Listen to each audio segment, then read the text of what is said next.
শান্তিপূর্ণ নির্বাচন কমিশনের লক্ষ্য। এবারে নির্বাচন কমিশনের নয়া সংযোজন দেখুন, গাড়ি, সাজোয়া গাড়ি, এইরকম দুটো সাজোয়া গাড়ি ইতিমধ্যেই মালদায় এসে পৌঁছেছে। যেখানেই কোনো অশান্তি হবে সেখানেই এই গাড়ি পৌঁছে যাবে। প্রশিক্ষিত যারা কর্মী, যারা আধিকারিক রয়েছেন বা যারা প্রশিক্ষিত নিরাপত্তার দায়িত্বে যারা রয়েছেন, তারা এই গাড়ি নিয়ে পৌঁছে যাবেন আইন শৃঙ্খলা রক্ষার জন্য।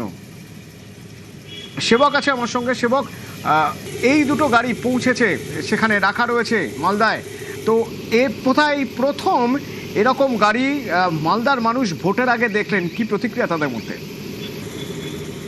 একদমই, দেখো অতনু, তুমি যেমনটা বলছিলে যে এই প্রথম এবার দেখা গেল যে নির্বাচন কমিশন এবার কড়া হাতে নির্বাচন প্রক্রিয়া করার কথা বলেছে, কিন্তু সাজোয়া গাড়ির ব্যবহার এই প্রথম হতে চলেছে। এবং ইতিমধ্যে দুইটি সাজোয়া গাড়ি কাল রাতেই মালদায় চলে এসছে। সন্ধ্যার পরে এই দুটি গাড়ি মালদায় আসে এবং শহরে যখন এই গাড়ি আসে তখনই কিন্তু দেখা যায় যে এটা নিয়ে রীতিমতো হইচই করে এবং চর্চা শুরু হয় এই সাজোয়া গাড়ি নিয়ে।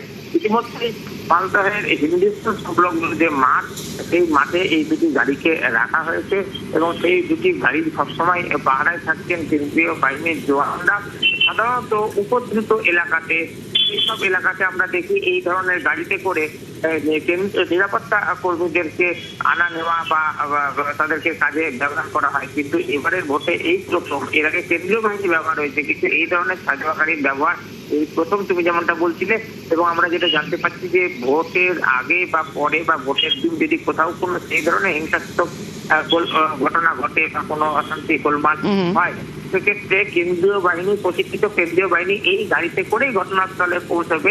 ধন্যবাদ।